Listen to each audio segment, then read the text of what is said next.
6 months after my wife's funeral, I saw her today while she was out shopping. Her voice and hairstyle were identical, and the scar on her hand was still there. I followed her all the way home. What I discovered next left me frozen in place.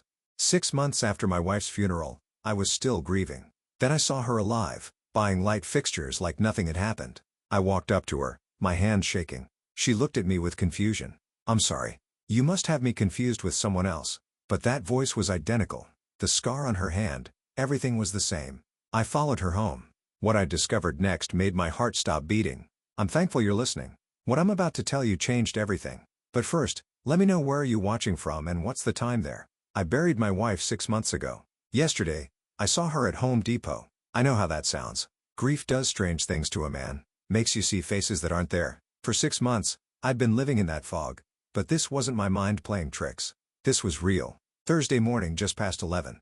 I was in the electrical aisle of the Home Depot on Charleston Boulevard looking for supplies for the warehouse renovation downtown. The project was behind schedule. Missing conduit pipes, junction boxes, the kind of small things that stop a whole job cold. That's when I heard her voice. Not just any voice. Deborah's voice. That particular frustrated tone she used when someone wasn't listening. I'd heard it 1,000 times over 43 years of marriage.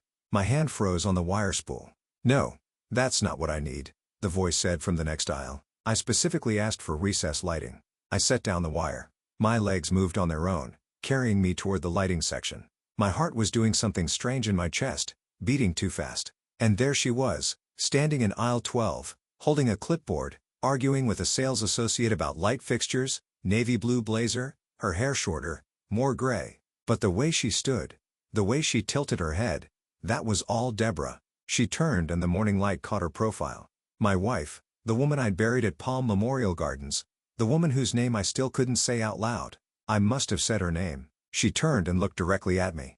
Nothing. No recognition, no shock. Just the polite, annoyed expression of a stranger being stared at. "Deborah," I said.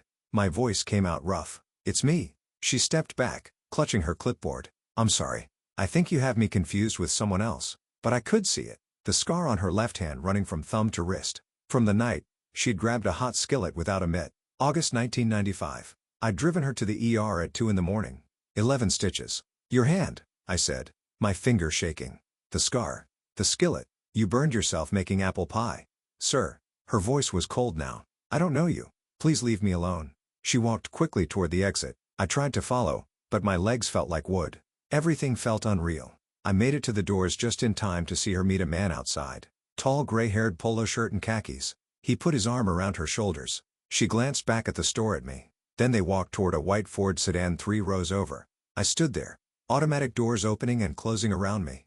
Hot desert air blasting in. 105 degrees. July in Vegas. The heat that used to make Deborah complain every summer about moving somewhere cooler. But she wasn't complaining now. She was alive getting into that Ford with a man who wasn't me. He opened her door. She smiled at him. That smile I knew better than my own face. I nearly ran to my truck. My old Silverado was parked in the far corner. My hands shook so hard I dropped the keys twice. The white Ford was pulling out of the lot, heading east on Charleston.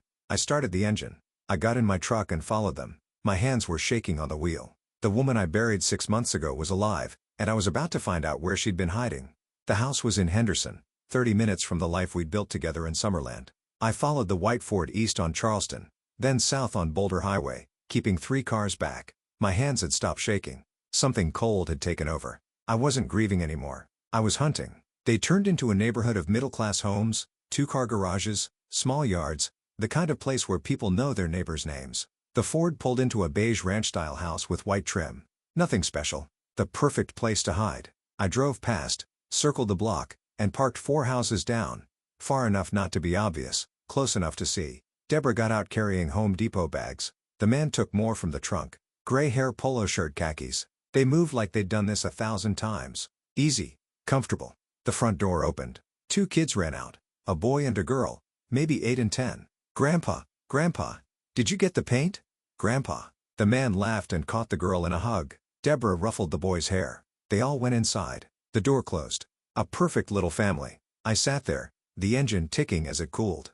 The afternoon sun beat down. Sweat slid down my back. I took out my phone and started documenting photos of the house. The white Ford. I zoomed in on the license plate. MZK3A47, Nevada plates. Wrote it in the notebook from my glove box. 2 hours passed. The sun dropped toward the mountains. Through the windows, I could see them moving inside. Kitchen lights came on. Deborah passed by the window, gesturing the way she did when talking. The man at the table, kids running past. At 6:30, they sat down for dinner. I could see them through the dining room window. Deborah serving plates. The man saying something that made everyone laugh. Normal, wholesome, everything we'd had once before she decided to die. I stayed until the lights went out, until the last bedroom went dark. 11:43. Nearly 12 hours watching the life my wife had built without me. I started the truck and drove home. Las Vegas at midnight. Empty streets. I took the long way, not ready to face my own dark house. If Deborah was alive, who did I bury? The question had been circling for hours. 6 months ago, I'd stood at a graveside and watched them lower a casket. I'd thrown dirt on it. I'd cried so hard I couldn't stand without help. But I never saw the body. The closed casket at the viewing. Kevin pulling me aside, face serious. Dad, it's better if we don't open it. The accident was bad. You don't want to remember her that way. Trust me. I'd trusted him. My son, he'd handled everything. The funeral home, the paperwork, the death certificate. So efficient. I thought he was being strong for me. The hospital had called him first. He'd said he'd identified the body, made all the arrangements before I knew what was happening. I'd been grateful. I pulled into my driveway in Summerland. The house was dark. Had been dark for 6 months. Ever since Deborah died. Ever since Kevin convinced me to keep the casket closed. I sat there with the engine off staring at the garage door. Kevin, who handled all the arrangements. Kevin, who insisted I shouldn't see the body. Kevin, who'd been calling every week, checking in, making sure I wasn't asking questions. My son knew. I didn't sleep that night. At 6 o'clock in the morning, I picked up the phone and called my son. He answered on the 5th ring, voice thick with sleep. Dad, what's wrong? Come to the house now. Now, Dad, it's 6 now. Kevin. 20 minutes later, he knocked. I didn't get up. It's open. He came in wearing jeans and a wrinkled t-shirt, hair messy, nervous, looking for reassurance I wasn't going to give him. I'd printed the photos, laid them on the kitchen table, the house in Henderson, the license plate, Deborah with the gray-haired man and the kids. Sit down, I said. He looked at the photos. The color drained from his face. Dad, I can explain. Don't explain. Just tell me the truth. All of it. His hand shook as he picked up the photo of Deborah. Set it down carefully. How did you? I saw her yesterday at Home Depot. Your mother, the woman I buried 6 months ago. I leaned forward. Tell me everything. And if you lie even once, okay. He sank into the chair, put his head in his hands. Okay. And he told me. Found out 3 years ago. Double expenses on credit cards. Confronted his mother. She admitted everything. The man in Henderson. 20 years together. She wanted out but didn't want to split assets in divorce. The stores had $800,000 in debt. Dad, if you'd split everything, there would have been nothing left. So, you helped her fake her death. He flinched. There was this homeless woman, Marilyn Cross.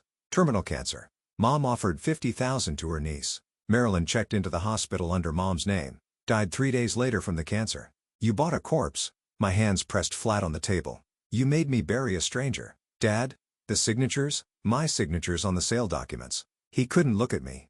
15. I forged your signature. Sold 2 stores. The money $2.3 million from your accounts, $4.1 million from the businesses. His voice got smaller. I gave you $2,200 a month. I thought you thought. I stood up. Chair scraped against the floor. You thought you'd steal my life's work. Help your mother fake her death. Leave me with nothing. We were going to tell you eventually. Get out. Dad, please get out of my house. My voice shook, not with sadness, with rage. You're not my son anymore. My son died with your mother. Get out. He stood, tears streaming. Dad, I love you. A mistake is forgetting a birthday. What you did was betray me for years. Get out. The door closed behind him. I heard his car start. Drive away. I stood there alone. The house felt like a tomb. Both of them had betrayed me. My wife, my son. But I wasn't going to disappear quietly. Not anymore. I spent 3 days in the dark. Didn't answer the phone. Didn't eat. Just sat there staring at 43 years of lies. But on the 4th day, something shifted. Grief turned to rage and rage turned to purpose. I picked up my phone and typed Private Investigator Las Vegas. Leo Martinez Investigations. An address downtown on Fremont Street. No fancy website. Just 30 years LVMPD. Discreet. Effective. I called. A rough voice answered. Martinez, I need help. They all do. Come by too. The office was small, cluttered, smelled like old coffee. Leo Martinez sat behind a desk piled with folders. 60-something bald short-sleeve shirt. He looked at me over reading glasses. What can I do for you? I need to find out everything about someone. Cheating spouse. Dead spouse. Except she's not dead. He leaned back. Now that's a hell of a story. Tell me. So I did. The funeral, Home Depot, Henderson, Kevin's confession, all of it. Leo listened, making notes. When I finished, he whistled. Mr. Sullivan, in 30 years of this work, I've seen a lot. But this is something else. Can you help me? I can bury her. 5,000 retainer. Another 5 when I deliver the report. I wrote the check. How long? Give me a week. 7 days. I went back to work. Warehouse renovation. Electrical HVAC. Going through the motions, but my mind was elsewhere. On day 8, Leo called. Got everything. Come by. The folder he handed me was thick. I opened it, standing there. Photos. Deborah and the gray-haired man. Shopping. Having coffee.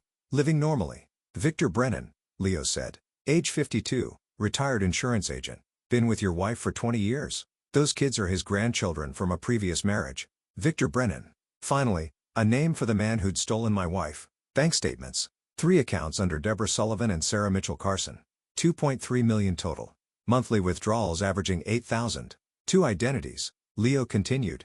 Maybe more. The Carson name came from Lenny Curtis. Does fake documents, birth certificates, licenses, social security cards, phone records. Next, 207 calls between Kevin's number and a number registered to Sarah Carson.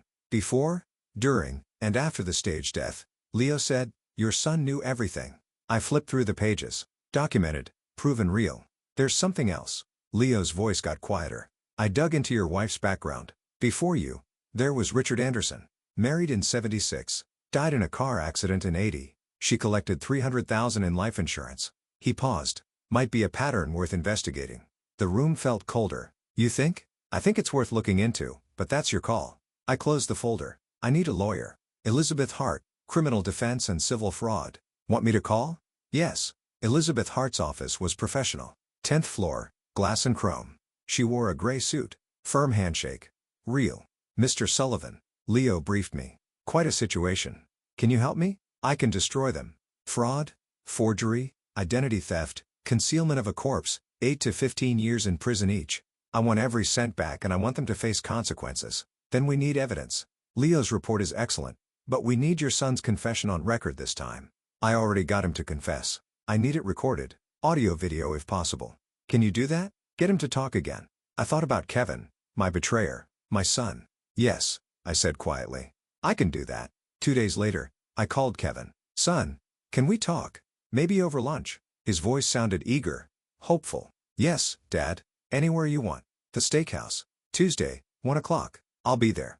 After hanging up, I stared at the digital recorder Elizabeth had given me. Small, thin voice activated. It fit perfectly inside my jacket pocket and would capture every word. On Tuesday at noon, I drove to the restaurant, an upscale place on the strip with white tablecloths and a quiet atmosphere where conversations never carried. I arrived early, chose a corner booth, tested the recorder, and slipped it into my inside pocket. I kept my jacket on. The room was cool enough that it looked natural. Kevin arrived exactly at 1 o'clock. He had dressed carefully, button-down shirt, clean-shaven, trying to look respectful, trying to look like he cared. He slid into the booth across from me. Dad, thank you for order first, I said, keeping my voice neutral. Neither warm nor cold. We ordered steaks. Neither of us would eat much. When the waiter left, I leaned forward. I need to understand everything from the very beginning. Every detail. Okay, he took a breath. Where do you want me to start? 3 years ago when you found out. He told me again, but this time I stayed calm. I asked questions, clarified details, and made sure every word was clear for the recording. He explained the double credit card expenses, confronting his mother and her admission about Victor Brennan. 20 years together, she wanted out but refused to split assets. The stores were drowning Dad. 800,000 in debt. Suppliers threatening lawsuits. If you divorced, if everything had been liquidated and divided, we would have lost it all. So, she suggested faking her death. She researched Nevada community property law and estate divisions. If you believe she died, you'd inherit everything outright. No split, no lawyers, and Marilyn Cross. Mom found her through Lenny Curtis, a man who makes fake documents. Marilyn was homeless. Stage 4 cancer weeks to live. Mom offered $50,000 to Marilyn's niece. Marilyn checked into the hospital under Mom's name. Using documents Lenny created. Yes, birth certificate, license, social security card. Marilyn went to the Henderson emergency room as Deborah Sullivan. 3 days later, she died of cancer. And Palm Memorial identified the body. Said it was too traumatic for you. Closed casket. The signatures. 15 documents. I practiced your signature for weeks. Business sales account transfers. 2.3 million from joint accounts, 4.1 million from selling 2 stores. I kept one running so it looked legitimate, and the $2,200 a month. I thought it was enough. Tell me about Richard Anderson. He froze. When I researched Mom's background, I found her first marriage. Richard Anderson died in 1980. She was the only witness and collected insurance. When I learned how he died, I got scared. Scared she might hurt you if you knew. That's why I went along with it. The recorder captured everything. Can we fix this? Kevin asked quietly. Is there a way to make it right? I looked at my son, the man who betrayed me, the boy I raised. We'll see, I said. I left cash on the table and walked out with everything I needed. Every word, every detail recorded. Elizabeth would file charges in the morning. Kevin thought I was merciful. He had no idea what.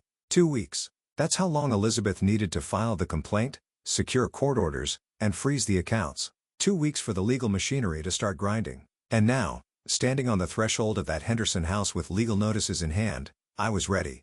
The doorbell echoed through the house. 3 o'clock on a Sunday afternoon. I heard footsteps. Then the door swung open. The gray-haired man stood there, the one I'd seen with Deborah. Up close, I could see the lines around his eyes, the confusion on his face. Can I help you? I'm looking for my wife, I said. Deborah Sullivan. His confusion deepened. I don't know anyone by that. Victor Brennan. I used his name. Deliberately watched him flinch. I need to speak with Deborah. Or should I call her Sarah? Behind him, I heard something fall. Glass shattering.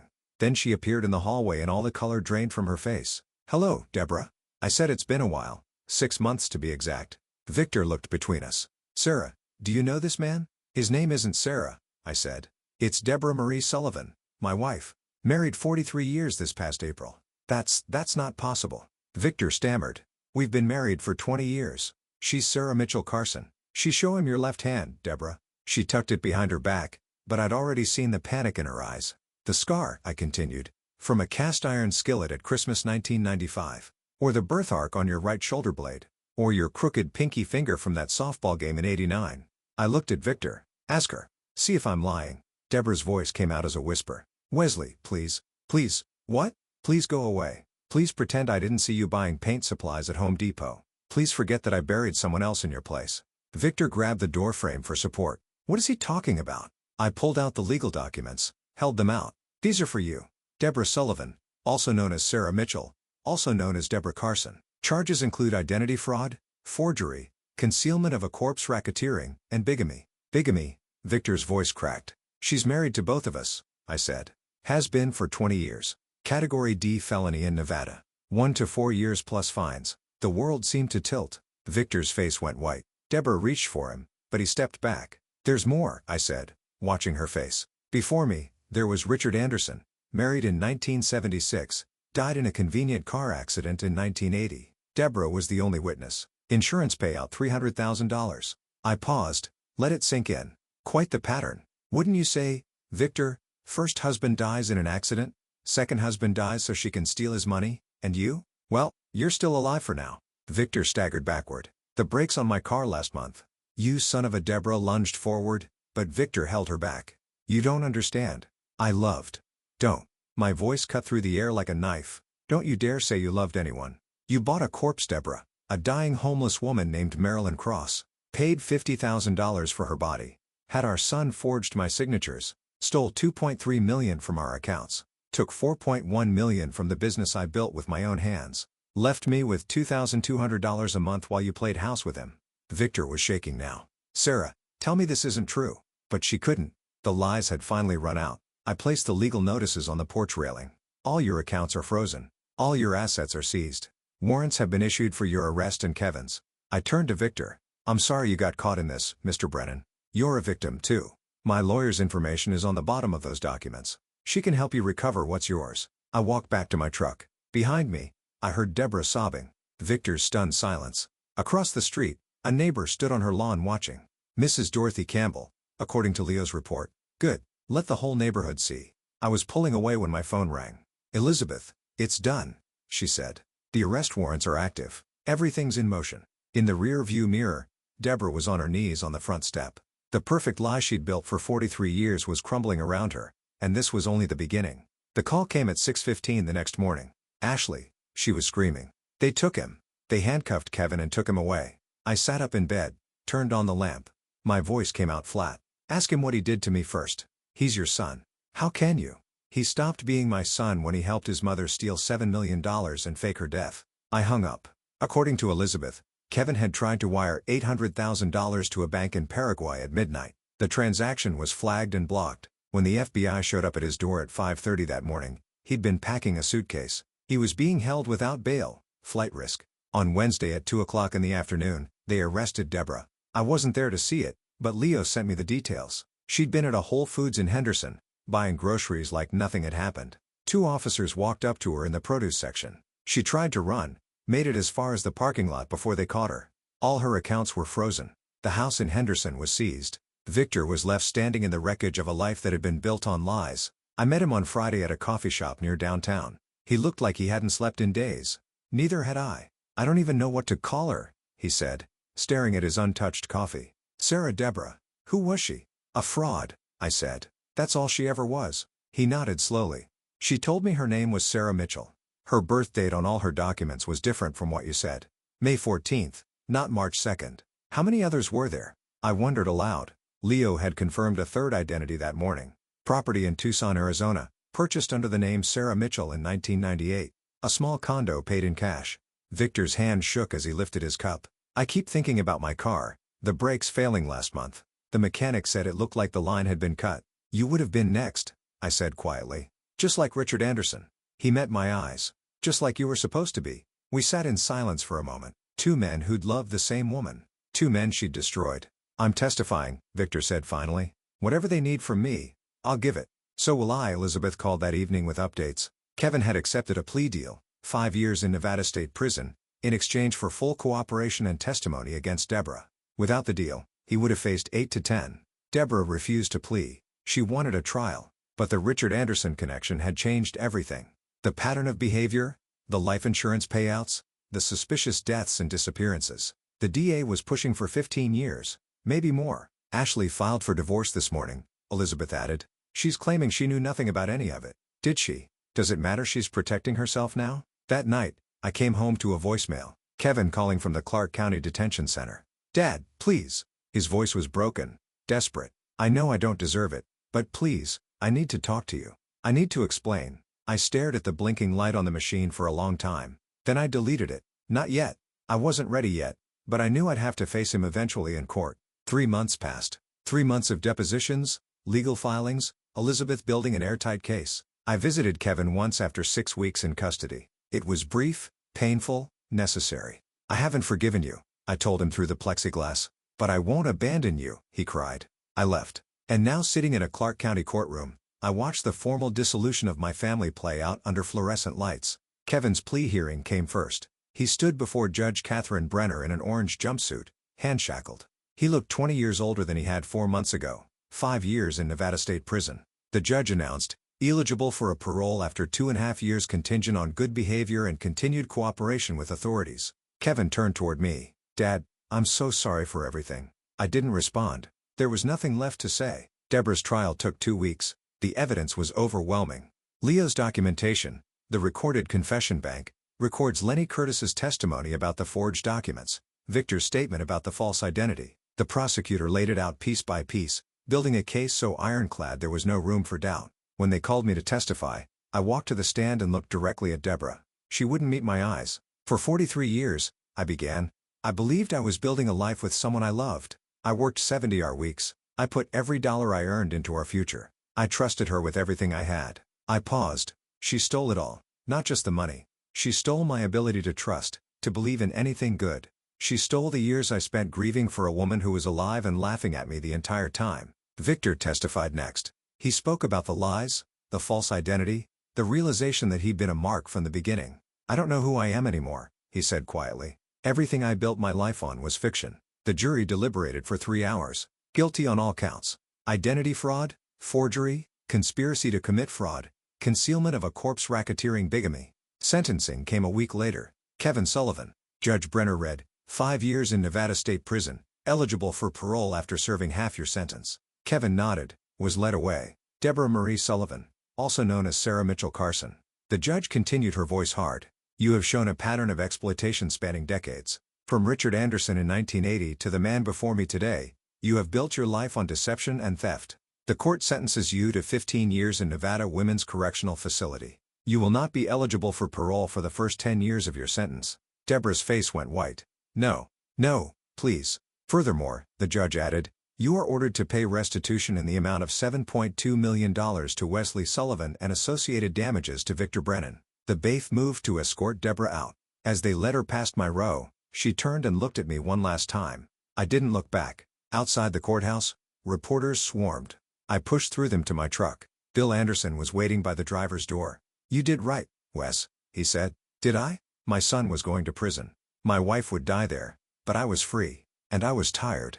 So tired. I just wanted to go home, wherever that was now. 1 year later, I stood in my workshop in Boulder City, sanding a custom bookshelf for a retired teacher. The work was honest. The scent of wood was clean. And this life was mine. I'd fallen into a routine. Coffee with Bill Anderson at 6:30 every morning at a diner on Nevada Highway. Work in the shop until noon. A hike in the desert in the afternoon. Just me in the silence. Simple, deliberate, free. The call came on a Tuesday. Kevin calling from Portland. Hey, Dad. I set down my plane. Kevin, I got out last week. Good behavior. 2.5 years instead of 5. I know, Elizabeth told me. A pause. Then I'm working for a carpentry company up here. Small outfit. They knew about my record and hired me anyway. His voice was steadier than I'd heard in years. I'm dating someone, a teacher. Her name's Rachel. She's a good woman, Dad. Good. I'd like you to meet her someday. If you're ready. I looked out the window at the mountains. Maybe someday. It wasn't forgiveness. Not yet. But it was a door left open. That was enough for now. The financial recovery had taken 8 months to finalize. $7.2 million. Elizabeth helped me set it up right. $5 million went into conservative investments, generating about $18,000 a month in passive income, more than enough to live on. $1.5 million sat in savings. $300,000 I donated to organizations that helped victims of financial abuse and elder fraud.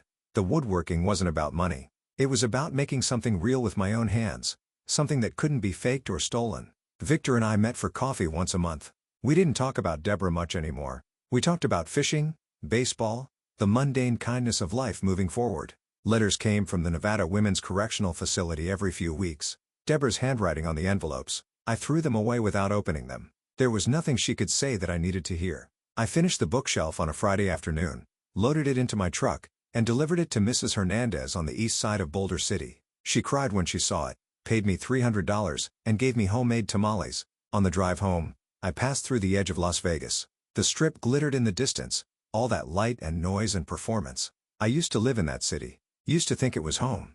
I didn't miss it. My house in Boulder City was small, 900 square feet, 1 bedroom, a garage I'd converted into a workshop. No debt, no ghosts, just a place that was mine. People asked me if it was worth it, destroying my family, sending my son to prison, taking everything from the woman I'd loved for 43 years. And I told them I didn't destroy my family. They did that. I just refused to let them destroy me too. I'm 67 years old. I lost 4 decades to a lie. But now I have something I never had before. Truth. My own truth. A life built on honesty, not deception. And dignity. Always dignity. Because it's never too late to demand what you deserve. Never too late to choose yourself. And never too late to begin again. Some people call it revenge. I call it justice. But really, it's just freedom. And that's worth more than anything. Looking back at my story, I see a man who wasted 43 years trusting blindly. Don't be like me. Don't ignore the red flags. Don't let loyalty become foolishness. When something feels wrong, trust your gut. God gave us instincts for a reason. The lessons I learned the hard way. First, verify everything. Even from people you love. Second, protect yourself legally and financially. Always. Third, it's never too late to demand justice. God doesn't reward victims who stay silent. He honors those who stand for truth. This isn't just another one of those grandpa stories you hear and forget. This is a true story that cost me 4 decades, but it taught me something invaluable. Dignity matters more than peace. God blessed me with a second chance at 67, and I took it. That's the real message here. Among all the grandpa stories out there, mine might sound extreme, but it's a true story that happens more often than you think. Elder fraud, family betrayal, financial abuse, they're everywhere. Don't let it happen to you. And remember, God sees everything. The lies, the theft, the betrayal. But He also sees your strength when you choose to fight back. That's when miracles happen. This is my true story. One of many grandpa stories that prove it's never too late to reclaim your life.